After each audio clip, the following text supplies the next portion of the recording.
What's up, everybody? Welcome to Philly on PHLY. I am your host, Jon Marks, on a Wednesday morning. As always, Philly, brought to you by Parks Casino and Bet Parks. Get on the Bet Parks app right now and check out all the latest lines, which we'll talk about coming up. Eagles and Packers just a couple days away, 2 days and counting. Zach Berman of PHLY covering the game. He has landed in Brazil, or at least he took off about 12 hours ago, so I'm assuming he's in Brazil. We hope he's in Brazil. So we'll check in on that coming up here in a second. It was the Kyle Schwarber game last night, and Tyler Zulli will be along. We'll get updated on all the headlines coming up here in a second. But I did have to lodge a complaint before we get started on the sports portion of the show. I'm a frequent shopper. Grocery stores, big box stores, and things like that. And I've noticed a trend in the last year that is problematic and very annoying. And it's the employees of these stores are wearing headphones. Tyler, I don't know if you've good morning to you there, Tyler Zulli. I don't know if you've noticed this as well, but I'll walk into any number of stores and I will have the AirPods, or they'll have the AirPods, or even headphones on their heads while I'm trying to make a transaction with them. In fact, I was in one store, and I won't name the store. It's a big store. And I was trying to return something, unfortunately. And the girl is actually FaceTiming with somebody on their phone with the AirPods in. So it's one thing if you're stocking shelves or something like that. But if you're working the counter or a customer service desk or a cash register with AirPods in, there's just something wrong. I know there's something wrong with this world as it is, but there's something wrong with this world. Good morning to you, by the way. Good morning. Good morning. So I will say this. I am, and maybe this is the millennial in me. I am, if I could talk to nobody in the store, I would do it. So and by the way, I love talking to people, like outside of shopping, but when I'm in the store, I almost get like weirdly uncomfortable asking for, hey, where's this? Where's that? Yeah. I am somebody that will pick the self-service checkout line every single time if it's available. Yeah. So I don't notice this. Now I'm going to start looking for it. Yes. But I am somebody who, if you give me the option of speaking to nobody and getting in and getting out, I might even have headphones on myself. Like today, I know after we're done the show, I'm going to go to the gym. After the gym, I go to the food store, get some groceries. Right. If I could talk to nobody the entire time, that's great. In and out, talk to nobody. Nobody knows me. I don't know anybody. I'll see you guys. I'll see you guys in a week. A lot of times, tip of the cap. That's it. Grocery store, AirPods. I'm just like focused. I got the list or whatever. But you know, like I'll talk to people and stuff. But when I'm trying to make it, when I'm trying to say like, hey, listen, returning this, blah blah blah, and they're not even speaking to me, and they're speaking to somebody on FaceTime with AirPods on, or they can't hear me. And they seem to be annoyed that I'm requesting their service of something. It's just it's odd. The return's a little bit different because you have to make a face-to-face, hand-to-hand transaction. But how do these employers allow it? How do you like? Again, I'm not going to mention any brand or store names, but how do you allow it? I know it's hard to get employees these days, Tyler. Is this your old man yells at clouds moment? Bro, my whole life is yelling at clouds, man. No, but like. I was standing, this was yesterday, I'm standing and she's like looking at me, but she didn't say, may I help you? She had AirPods in and she had the phone off to the side. And I didn't know where to start. And she's looking at me and I'm like, I want to make a return. And it was bizarre. And this has happened literally 3 times over the course of where was I? We went to the water park up in the Poconos. And I'm trying to order something. Girls on there's another FaceTime AirPod moment. Like, what is going on here? These jobs must be nice. You can just be on FaceTime or watching shows the whole time. Sorry, I wasn't paying attention. I was on FaceTime. What's that? All right. Yeah, you will often hear complaints from me because I have a lot of them, and I have no other outlet to complain to. Oh, nobody's listening anyway. So. Right. Exactly. Somebody's listening here. Thank you. At least I am. I appreciate. I mean, I get paid to, but yes, you do. Thank you. Not a lot either. All right. Well, listen, we had a Kyle Schwarber game last night. Phillies get a big win. Let's head over to Tyler Zulli. Tyler, what you got? Yeah, you're right. It was the Kyle Schwarber game last night. It was a lot of fun in the end. Not so fun in the beginning. Let's take a look at how last night went down. Phils do jump out to a 1-0 lead in the top of the first. They've struggled with Chris Bassett this year. He throws 800 different pitches and different arm slots. He's just one of those funky, doesn't throw as hard, 92, 93 type of guy, but he throws like 9 different pitches. But they jump out to an early lead. Kyle Schwarber with a knock, Trey Turner with a knock, Nick Castellanos they ends up driving a run in later in the inning. Things feeling good, and then Tyler Phillips takes the mound, and he gets 2 outs in the game, in the whole game. He gives up 6 runs on 8 hits and doesn't get out of the first. But John, I'll be honest with you, and we'll talk about it later. One of the more gutsy performances from this team, I think, this year. They scored 2 in the third, 1 in the fourth. They got to turn to Taijuan Walker for bulk innings in this one, and you know how that one tends to turn out. Tip of the cap to Taijuan Walker, except for the 2-run shot, pitched pretty decently last night. He gives up a 2-run home run in the 6th, makes it 8-4. The Phillies immediately come back, score 3 in the 7th to make it 8-7, and then in the top of the 9th, that's when you're trying to get in one final run. Chad Green takes the mound. He was 16 of 17 on save opportunities on the season. The only save that he's blown in the entirety of the year came earlier this week. I believe it was on Sunday. And you're hoping for one more chance, one more opportunity, one more Kyle Schwarber opportunity, and he delivers once again. And a high fly ball to deep right field. They've come all the way back. A 3-run missile. Kyle Schwarber's 3rd home run of the night. And the Phillies finally get that clutch hit with a runner in scoring position. They have taken the lead here in the 9th, 10-8. So Kyle Schwarber with his 2nd 3-home run game of the season. Man. The Phillies now have 3 3-home run games on the year. Kyle Schwarber's got 2 of them. The 3rd one, I don't know if you remember, all the way back in, I believe it was late April. You remember that just gross series weather-wise against the Reds at home? It was like 35 degrees. It was raining. And Bryce Harper was putting balls into the wind that I don't know how they went out, but they did. They did, yeah. 3rd 3-home run game for a Phillies player this year. Matt Strahm comes in for the save opportunity. The Phillies are up 10-8. He does give up a solo shot in the 9th inning to Jimenez, but he's able to shut the door, a couple of strikeouts, and a pop-up to end the game. Phillies with a super gutsy win, 10-9 to take game 1 of this 2-game series against the Blue Jays. Yeah, a couple things here. Schwarber, it was against the Dodgers because he hadn't had a home run in 2 weeks. I think the last home run he had was the 14th of August. So he went cold a little bit there. But he had the 3 home run game against the Dodgers, which was earlier in August. And, man, they needed him. We had Castellanos the previous game, and I remember talking yesterday saying that, like, this is where you need guys to step up. Castellanos stepped up offensively. The starting pitching was good. Last night, the starting pitching was terrible, but Schwarber steps up 3 freaking home runs. Him and Mike Schmidt, 5-hit, 3-home run game. And Schmitty did it back in 1976, the famous game at Wrigley Field where he hit the 4 home runs. But Schwarber, this is where your stars need to show up. And Schwarber did it last night. I mean, really, it was a total team effort. They had really good at-bats all night long. And I wanted to mention this, too. Sosa leads off the 9th inning with a hit.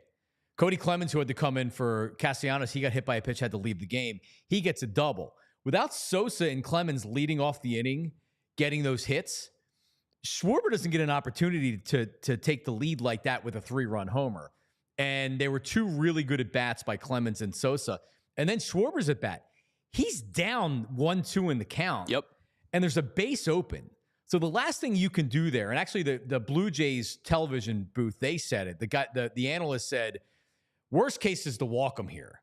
Like, you can't give him a pitch to hit. He throws 97. He tries to elevate it. Boom, too much of the plate. Schwarber crushes it. At that point, with the way that Schwarber was hitting, how do you give him anything to hit at that point? How do you throw a fastball? No, that's one of those situations where you do one of those like intentional walks where, you throw a bunch of breaking balls in the dirt and, try to wrap the plate and stuff like that. And if you get him to chase, that's great. If you don't, you put him on base. First. I think with the way that he was swinging the bat last night, and I know Trey Turner's hitting almost 300, and he had himself a decent night as well, but you'd probably take your chances with Trey Turner the way that Schwarber was swinging the bat last night specifically.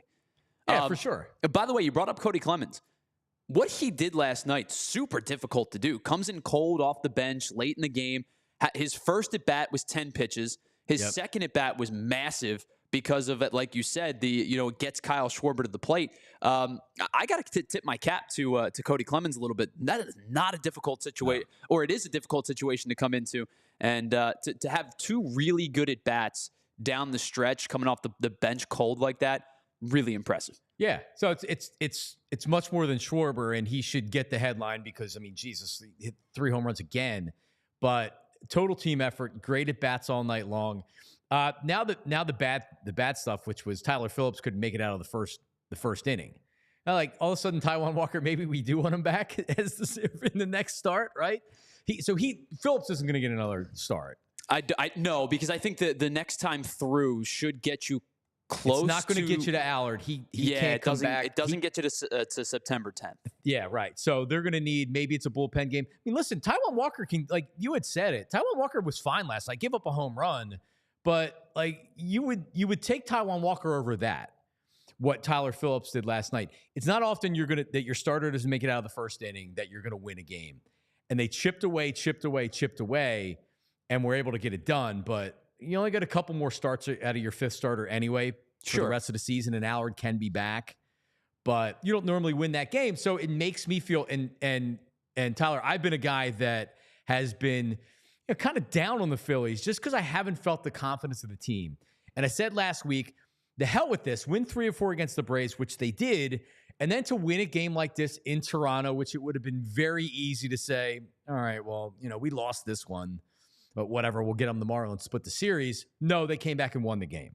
So it gives you confidence that this team is getting its mojo back and making me feel confident that this team can do it again. They're coming back. Last 2 weeks, they've been coming back from deficits, which is good. So they win this game. Let's take a quick look at the standings before we head on to tomorrow or today's game now. Afternoon game. Phillies still 7 up on the Braves, 82-56. The Mets right on the Braves' heels, 7.5 back from the Atlanta Braves. John, let me ask you real quick before we move on to today's game. Is there a chance the Braves miss the playoffs? Yeah, there is, for sure. The reason why I would still say that they're a playoff team is that their system's so good, their farm system's so good, their young pitchers are good, so they're always going to have the starting pitching, and they're always going to have these bullpen arms. It's going to be close. I don't think they have enough to be a factor in the postseason. But when you're talking about the Mets or who else is there with them? I was looking at it this morning. Arizona and the Padres are ahead. Arizona's in. The Padres are going to be in. It's going to come down to the Braves, the Mets, maybe the Cubs. So, honestly, my reaction when I was looking at the standings was San Diego. The Phillies have owned San Diego over the last few years.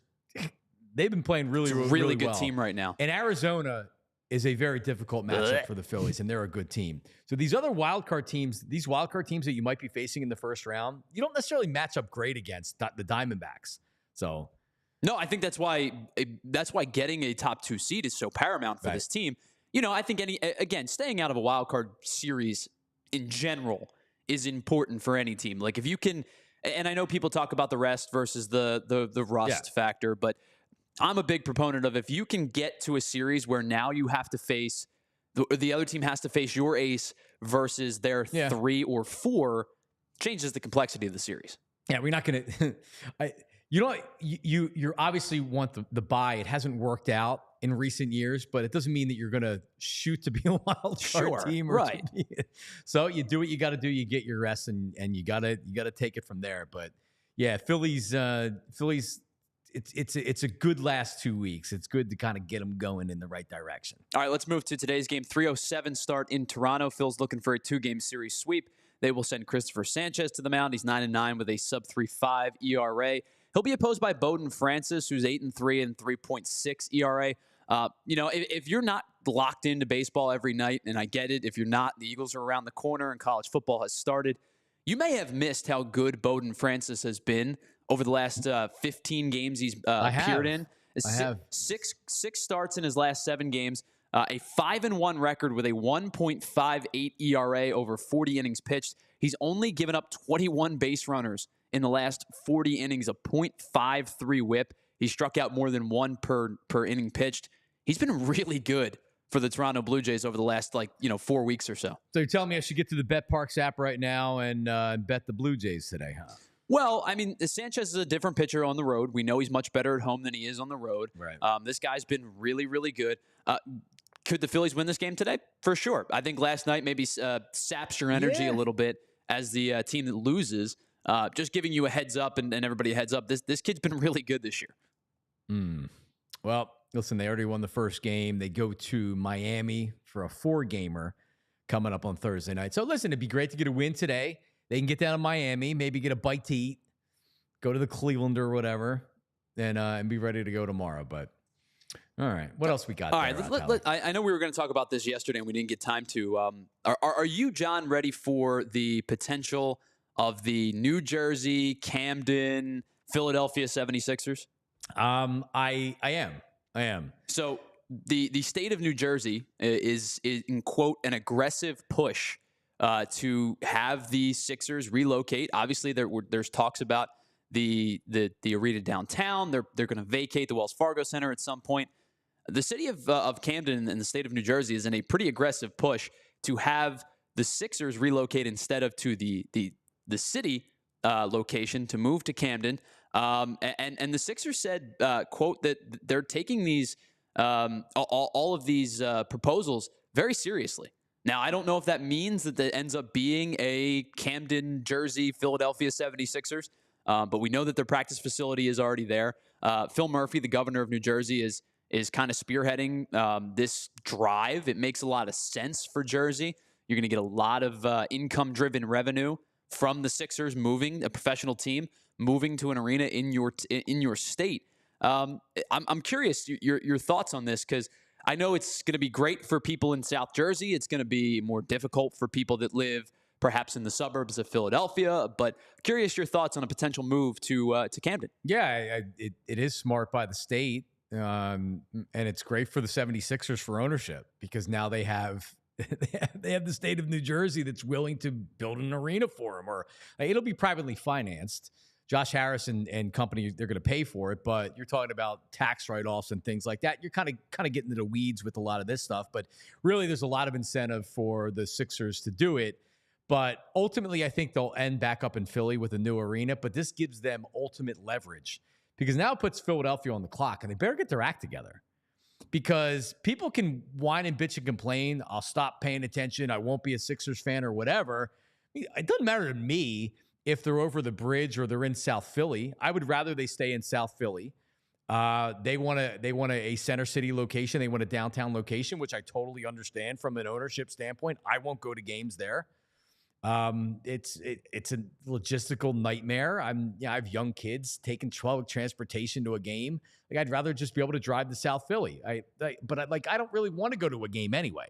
So I think people will be mad. Will be mad as hell at Josh Harris, and I don't think he cares, because this will increase his franchise value to even billions more. But ultimately, I think it ends up in Center City. You're going to be the mayor that's on duty when the 76ers leave the state and the city to go to New Jersey. Like, no. So the governor, Josh Shapiro, has already been on record. Sixers aren't leaving. Mayor Parker, they better get their act together. They better figure it out, because they will leave. If they don't get a stadium and they don't get enough incentive to do it, why wouldn't you go across the river? Oh, and there's a connection between the Harris Blitzer, HBSE organization with the state of Jersey, right? Yeah. Because their ownership group is part of the Devils. and they have ownership stake in the NHL. They have the Prudential Center, so they know what's at stake to operate with the state of New Jersey and the state legislators and things like that. But I agree with you. I think that this is an ultimate bargaining chip for the Sixers to say, hey, look at this. We have an opportunity. You figure something out. It's leverage. It's it's like what's going on with Kansas City right now, where you have the state of Kansas that is bidding to build a new stadium for the Chiefs, right? They want them to go across state lines. So, Chiefs kind of sit back and say like, all right, well, listen, we'll work this out. Yeah. You always, much with everything, you rather have options. So it's good. Now, as a proud Ben Salem guy and Pennsylvania guy, would you be so offended that you wouldn't go across the bridge to watch a game? No, listen, my allegiances are with the team that I root for. I don't particularly like the Harris ownership group because I think that they are, and I can't, and I'm gonna preface this by saying this: I can't fault the guy and the group for wanting to make money. Right? As a businessman, you want to make your money. As a business group, you want to make your money. I can't fault them for saying, hey, there's an opportunity to potentially, make billions on our investment in the long run. But I think that there is a feel of like complacency within the construct of winning. Like Jeffrey Lurie wants the Eagles to win. John Middleton desperately wants the Phillies to win. I don't feel that with the Sixers organization. So there's a fandom in me that's like, hey, can we prioritize, winning? And they have, right? They've brought in Jimmy Butler. They now have Paul George. Joel Embiid's a franchise player. But to an extent of this feels like a money move as opposed to a team move. But no, my allegiances are to the team that I root for. So you would go to games in Jersey? Yeah, I mean, listen, I go to Camden for concerts already. So I'm and not. That's no fun. I hate. I'm not. It's the worst. Do I love the idea? Is it my favorite idea? It's not, but I would still go. Yes. Yeah, I mean, sure. I'd rather them be in Philly and they could work something out. I'd go to Camden before I went to Center City. That's for sure. And I'm not even against the Center City plan. I don't care. Like put your arena wherever you want to go to. And I'll say this: there's just not a connection with Joshua Harris. He's a mercenary. He's not from the area. Right. We don't feel like Jeffrey Lurie won us over, and he's a really good owner. They spend enough money to win. Now it's up to the players and management to try to win it. All right. Well, thank you, Tyler. We'll get to some Eagles stuff coming up here in just 1 second. But hey, listen, we got a lot to talk about today as well. But let's get to Ace Hardware. Talked about this yesterday. I got two left hands, and I'm not left-handed when it comes to fixing stuff. All right. So that's why Ace Hardware, if you have a leaky pipe, they're right around the block. Everything you need to fix it. How about an air conditioning issue? They have a person for that. A faucet that you said, hey, we'll fix it. We'll fix it next year. No, fix it right now, because they're not just the helpful hardware folks. They're also the helpful home service and repair folks. That's right. From plumbing to heating and cooling, they've got trusted pros to keep your home humming all year long. Ace Hardware Home Services, bringing helpful home, the helpful you love, from the store now to your front door. So here's how you get it. Ace Hardware Home Services, acehardwarehomeservices.com to get you started on your next project. There you go. And they're talking about a bunch of stuff: residential maintenance, installation, home repair, free estimates, emergency services. And you're talking about people that you can trust. Satisfaction's guaranteed. That's right. acehardwarehomeservices.com. Get started on your next project today.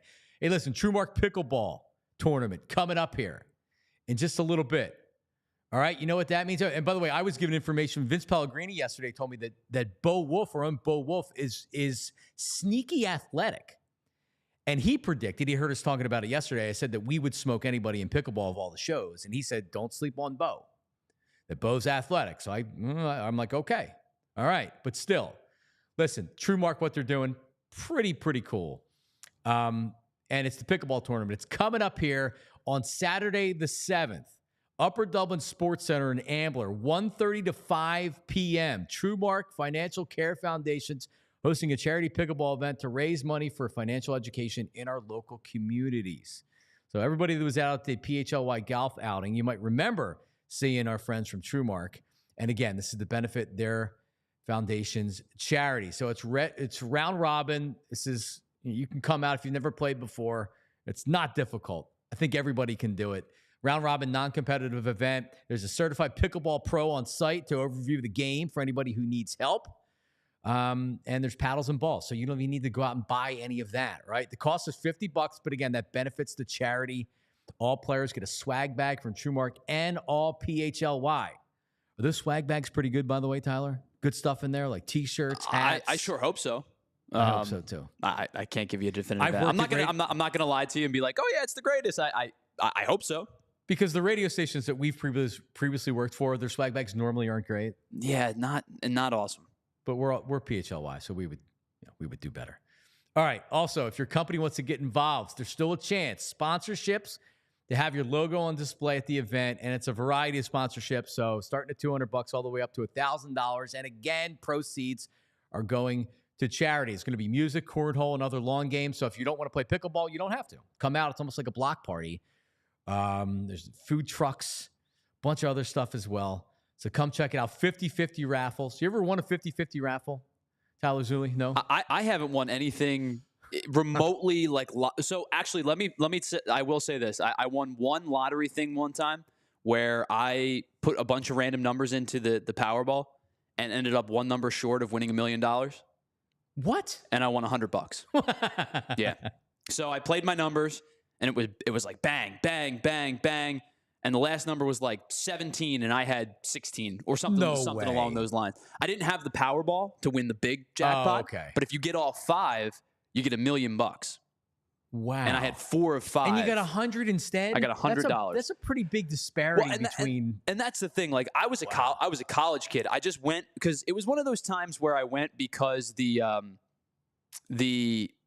Powerball was like almost $1 billion. Right. I'm like, I got $2. I know. Let me go buy a ticket. I know. And 100. Listen, if you said to college Tyler, "Hey, here's $100. Go buy, I would take the beer $100, or whatever," right? You're thrilled. But I'm watching the Powerball, and I'm like, "Oh, that's my number. Oh, I got that one." And then the third one hit, and I am like, my heart is racing. And the fourth one hit, and then the fifth one came up, and it was like a couple numbers off. And I just remember like my heart sinking. And you watched it live too. Yes. I never watch it live. I don't either. I was just like, that's amazing. I was sitting in my apartment doing nothing. I'm like, let me give it a shot. All right. Also, 10% discount on registration. Just go to truemark.com/PHLY pickleball. I believe Jamie's going to be there on Saturday broadcasting, and then he's going to be playing in it. So the bro will be there. So there you go. We'll get Eagles stuff in 1 second. I was recently at WIP for Odyssey. There was somebody in the company that would send out an email, and then there'd be like 100 people that got in. You couldn't give $20. Everybody can only do $2, right? Okay. And then it would be split with however many people did it, right? And the only reason I contributed was if they would have won and I didn't contribute $2, I wouldn't have been able to go. You would have never forgiven yourself. I would have never. It was worth the $2 for like however many weeks in a row that nobody won it or that I did it. It was worth $2 to not have to quit and leave. And the 99.999% chance that you weren't going to win. I knew I wasn't winning. It's $2. $2 is worth it not to. Yeah. That 1/1,000,000th of a percentile chance you guys do win, and they're just handing out checks for like $4 million and you're not getting one. Yeah, I wouldn't be able to handle it. Nope. I'd be incarcerated. I'm telling you. My one job that I used to have, they were doing the same thing, and I did the lottery is the worst investment you can make. You're wasting your money. And this guy Hardy goes, "Oh yeah," and he pulls out of his desk a picture of him holding a big lottery check. He worked at a bank. And they were doing the same thing. No, they didn't win millions and millions of dollars, but it was like $800,000 between 5 people. Great money. And I'm like, and how much money do you have left of that? He's like, oh, I haven't had that money in 10 years. But still, he actually had won the lottery through work, which is pretty cool. Yeah, well, see, if I were in that situation, I would be like Happy Gilmore. Where's my check? Oh, we'll mail it to you. No, I want the big one. Yeah.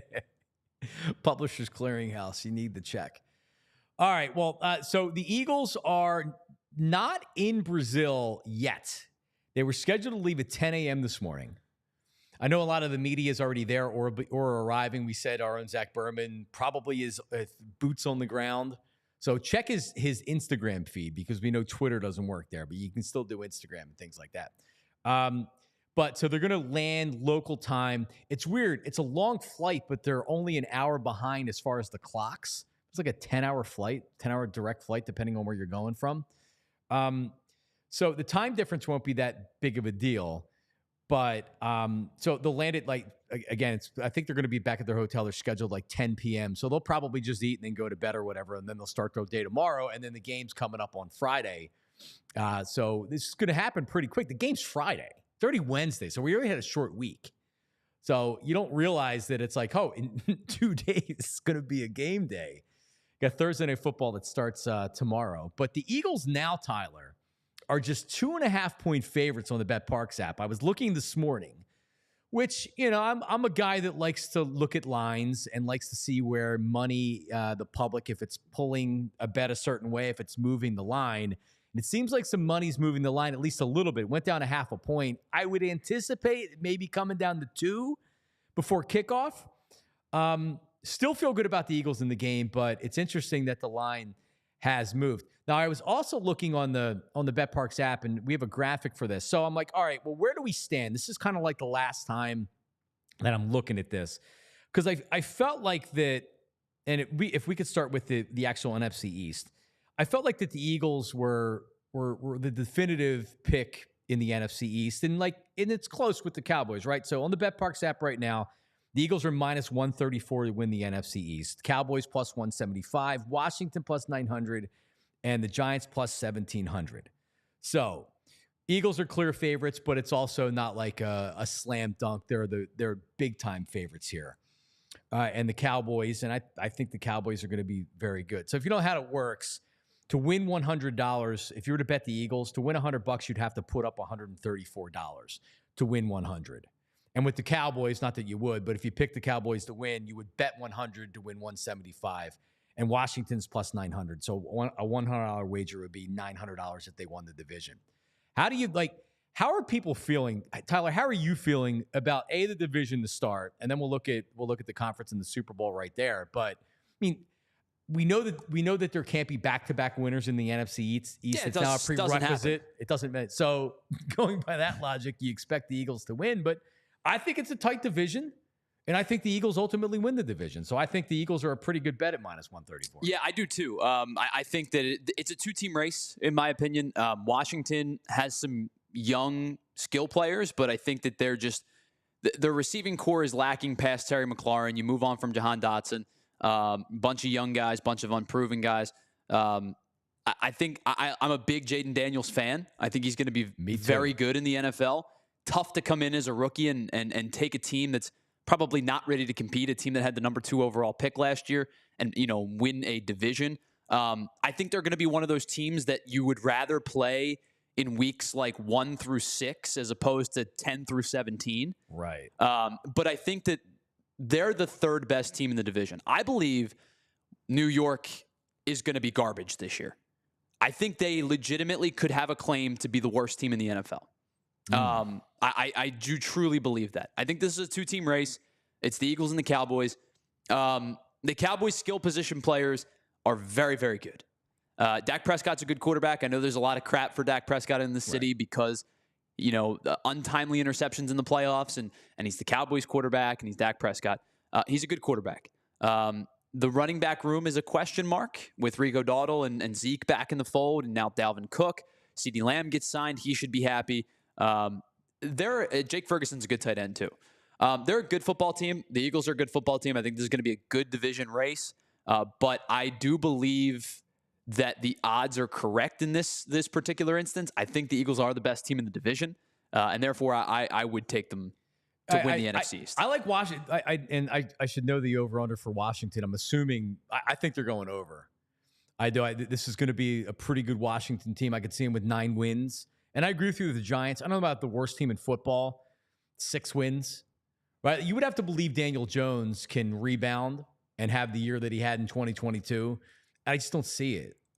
Oh, me neither. I think that they are in desperate please get us out of this contract situation. Like they're just counting down the days. Oh yeah, they know until they know. Daniel Jones doesn't eat their money anymore. They got one more year. But I think that Malik Neighbors was a great pick. But he's going to be a stud. When you don't have a quarterback to facilitate your good wide receiver, makes things a little bit more difficult. I really don't like this Giants team this year. And I'm trying to find you the over-under for Washington. Probably like 6.5 or 7.5, something like that. So the money is within the bands. The most even money is 6 to 8 at 120. Exact number of wins. You're getting into minute details, but like the lowest odds you can get is the 6 and 7 pick. Right. So I'm probably thinking it's 6.5, 7.5 along those lines. Something like that. All right, to win the NFC, San Francisco plus 250, Lions plus 550, Eagles plus 600. So right on the doorstep of the Lions with the second shortest odds, Packers plus 800, Cowboys plus 850.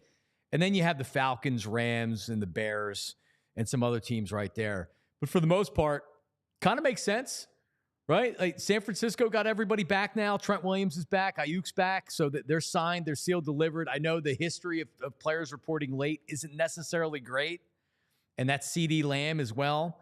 But there's way too much talent on San Francisco this year. I know McCaffrey already is having injury issues, which is a problem.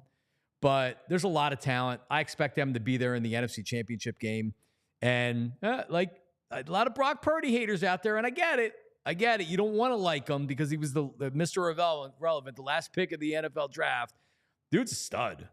I don't know what your eyes are telling you. My eyes are telling me that he's a stud. Now, could he do it on a bad team? Could he elevate a bad team like maybe a Jalen Hurts could? I'm not saying that. It's a great offense. Kyle Shanahan's a great play caller. They have a ton of weapons. In the offense that they have, with the weapons that they have, Brock Purdy's unbelievable. And I would be shocked if the 49ers weren't right there towards the end of the season. Now, injuries and things like that, and it's tough to do it year after year.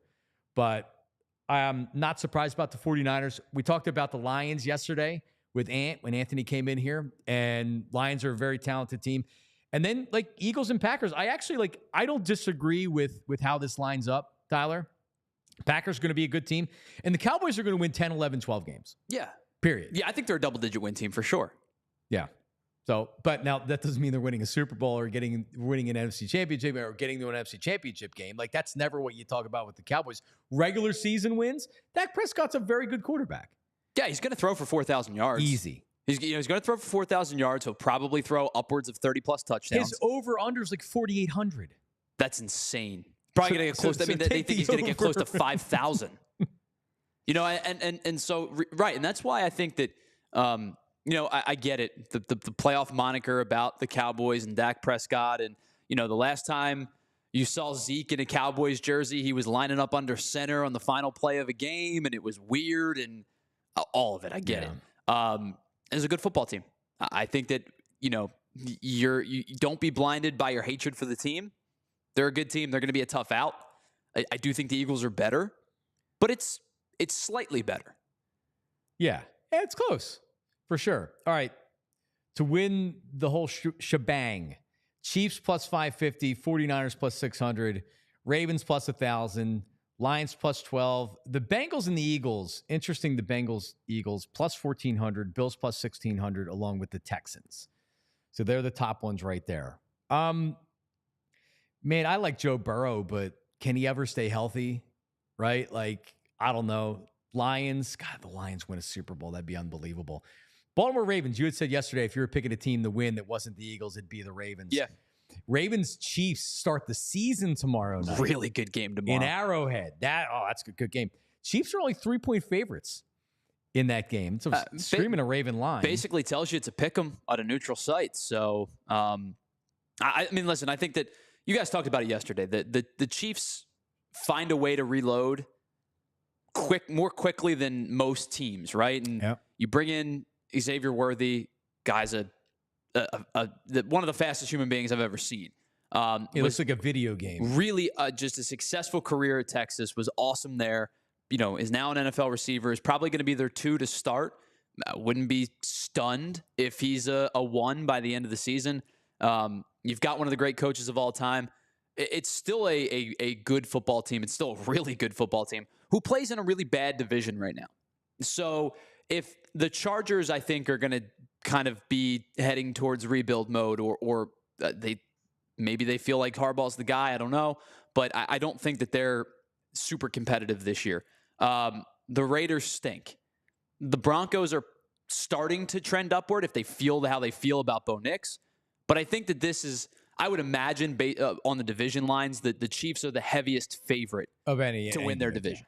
Yeah, and sure. It makes sense. So if you go 5-1 or 6-0 within your division, you win another 6 games, you're probably the 1 seed. Yeah. I mean, you really look at how the Chiefs won last year. Their offense struggled for a good portion of the year. The defense, even in the playoffs, the defense was really each one of their Super Bowls kind of has different identities to it, right? And man, Spags has done such a good job with that defense, and they draft and they develop, and God, it's amazing to see what Andy has built. Well, I mean, you think about it, just over the last couple of years, guys that have become impact players that they've drafted. George Karlaftis, the edge rusher out of Purdue, has become an impact player. Nick Bolton, the linebacker from Missouri, has been an impact player. They're using Leo Chanel now from Wisconsin, and he's kind of in a little bit of a hybrid role because, you know, he's that type of guy. Trent McDuffie, they draft out of Washington, and they've got a lot of guys that they have drafted and cultivated it into their Chiefs system defensively that just they're working for them. Yep. All right, we'll get to potentially a guy that has to eat dog poop because the Florida State Seminoles lost to Boston College. But listen, BetParx Sportsbook, now's the time. Maybe you imbibe a little bit with baseball and basketball and everything else, but man, pro football is here. The Birds season opener is Friday. The one and only sportsbook that I would ever recommend is BetParx. The BetParx Sportsbook app, an online casino, an amazing offer for new customers to kick off the upcoming pro football season. So if you've been using some of the other apps or whatever, now's the time to get the BetParx app. It's amazing. And check this out. 50-1 odds boost on your pick to win this year's Pro Football Championship. That's for all new users who sign up and make a deposit. You get a 50-1 Super Bowl odds boost. BetParx.com has all the terms and conditions. So, yeah, 50-1. All right? Here are the top 6 favorites to win it. We said it: Kansas City, San Francisco, Baltimore, Detroit, Cincinnati, and Philly. Download the BetParx Sportsbook and online casino app right now. 50-1 Super Bowl odds boost on your pick for this year's Pro Football Champion. This is limited time offer. We know the games start tomorrow night, so get in now. BetParx.com for all the terms and conditions. You must be 21 and in PA, New Jersey, Michigan, or Maryland. You play for fun. You love to win. You bet. BetParx. Gambling problem? Call 1-800-GAMBLER. All right, and my daughter was sniffling last night, and I said, you know what? It's allergy season. That's what's going on, and it is. Main culprits: ragweed and mold. How about sagebrush, tumbleweed, pigweed, dust mites, pet dander, and fur? So it's here. We're in allergy season, people. Allergic reactions occur when your body says, hey, what the hell is this, pollen?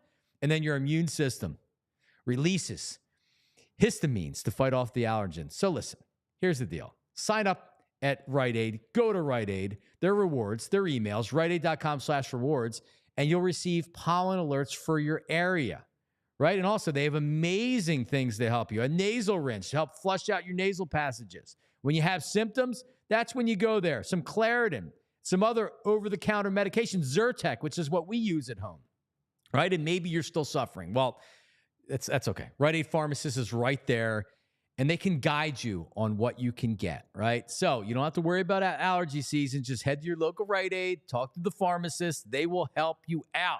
Also, showering a lot. You're outside and you're playing with the kids. Come inside and shower. Get that pollen off of you, all right? A lot of helpful tips. Again, it's riteaid.com. And get on that email list. They send out a lot of good coupons and deals. All right, there you go. Rite Aid, the recommendations for allergy season. Tyler, have you ever made a bet, whether it's for money or for something, where you lose and you immediately regret it, or you regret it? So I will say this. The closest thing to that, our fantasy football league punishment every year, is the loser has to run the events of the NFL Combine, which I think is difficult enough because now we're all into our 30s and some of our guys are in their 40s. It's a difficult enough task to go out there and like run wind sprints and stuff. On top of that, between each event you run, you have to drink a beer.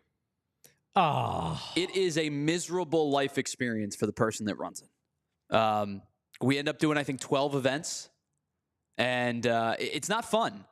So you can pick and choose how you want to do your event. So a lot of times you'll get your sprints done early. Anything where you got to be agile and like cut, you'll do that early. Then you save, punt and kick for last because it doesn't matter if you fall down on your face because who cares? That is the closest thing I've come to making really stupid bets that I don't want to pay up on. And I know eventually I haven't finished in last in the league yet, but I did one year have to win the final week to not finish in last.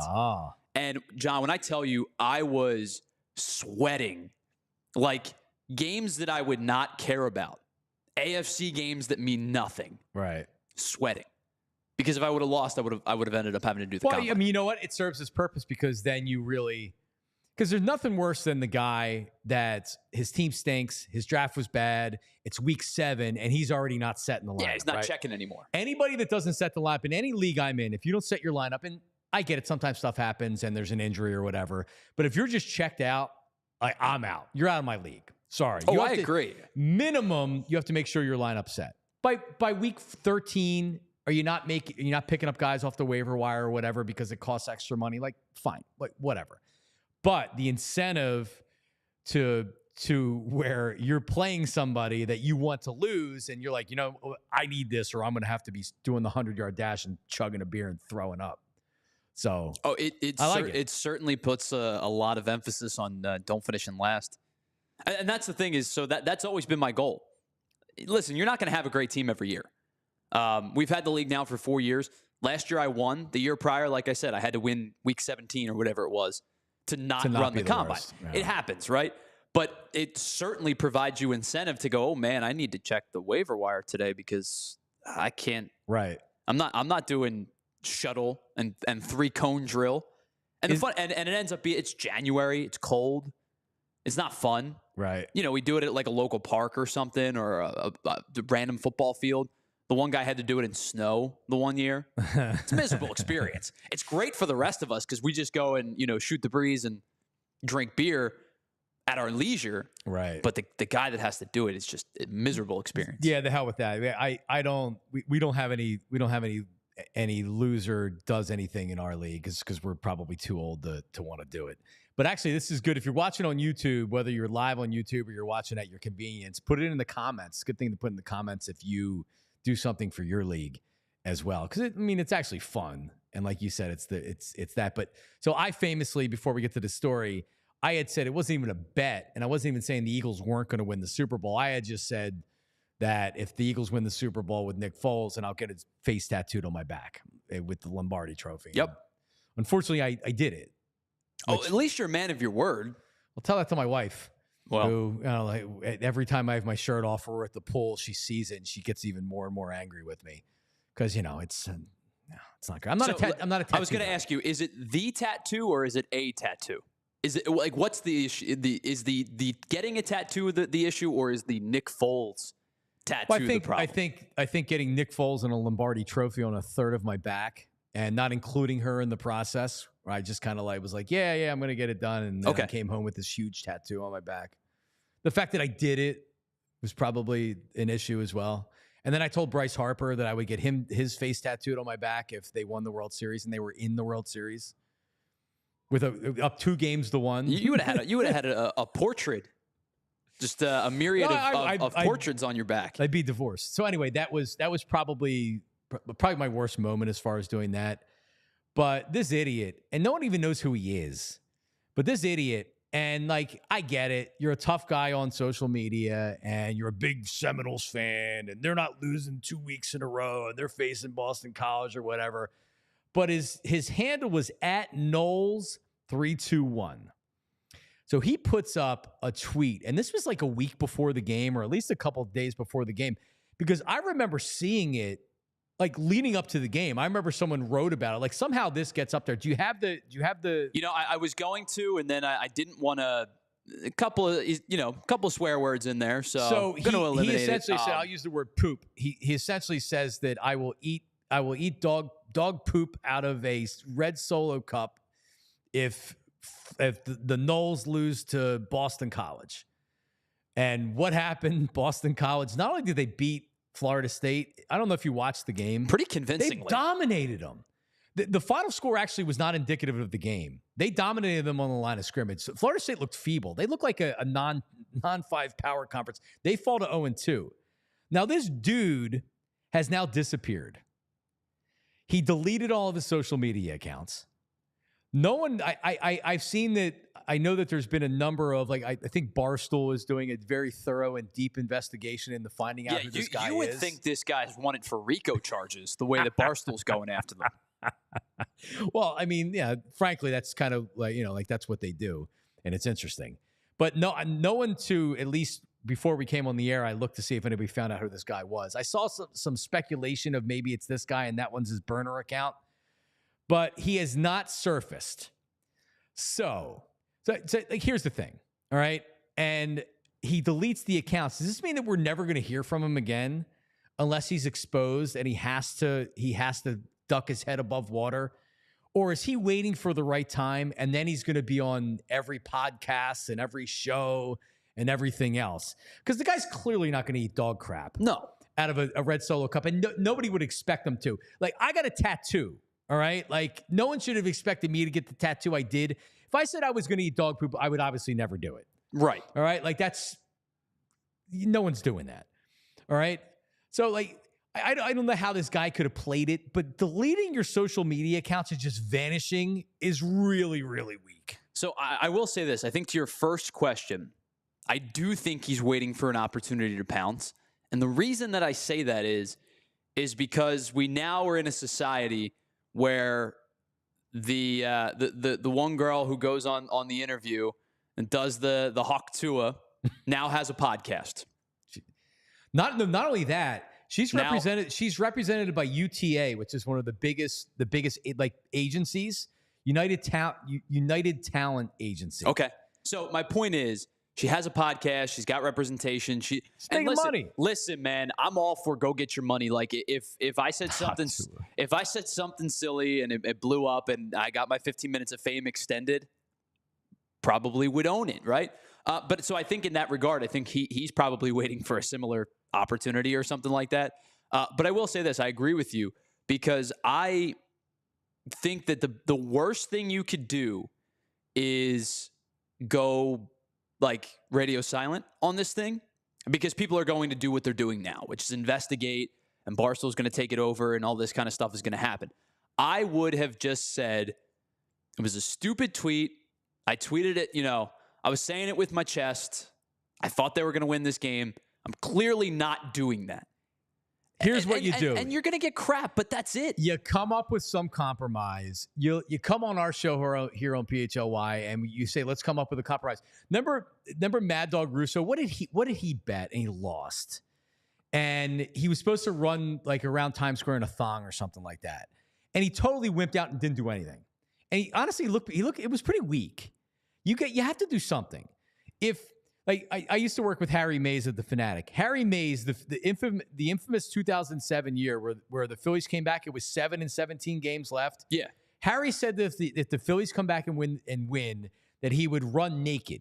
You know what he did? He took a dustpan and a broomstick, and we were at Tony Luke's in South Philly doing a broadcast, and he got up and he ran like around the block with a dustpan covering his junk and a broomstick covering his rear end.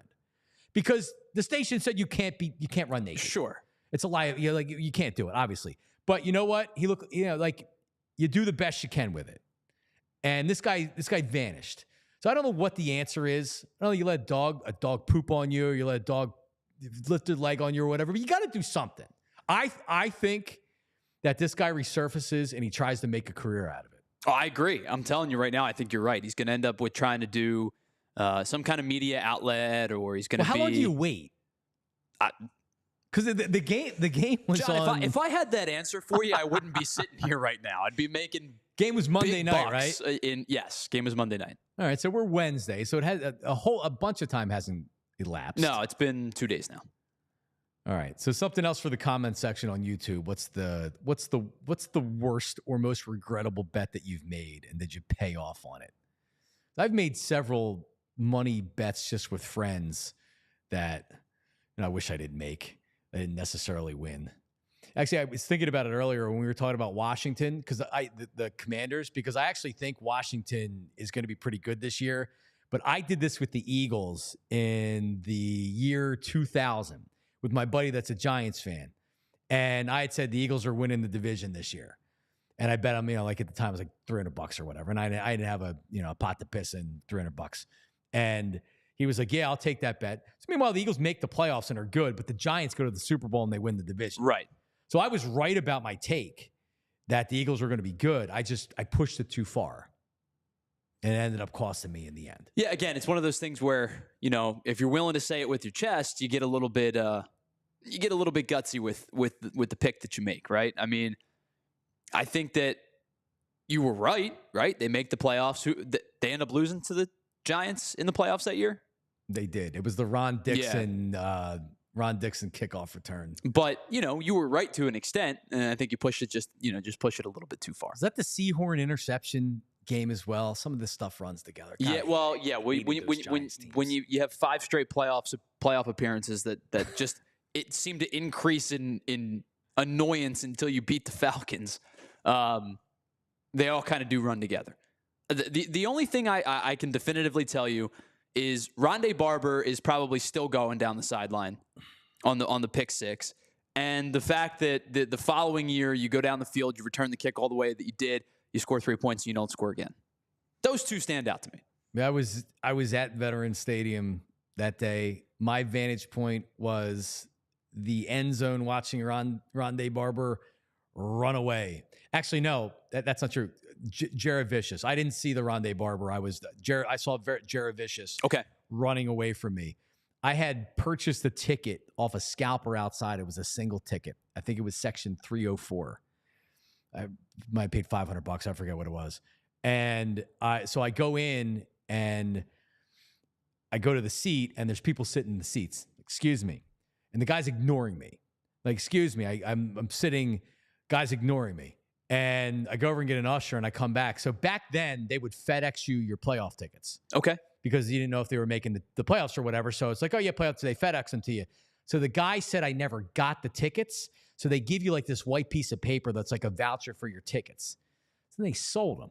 It was smart what the guy did. They took their tickets. Hey, we didn't get them. And then sold them in the parking lot as singles.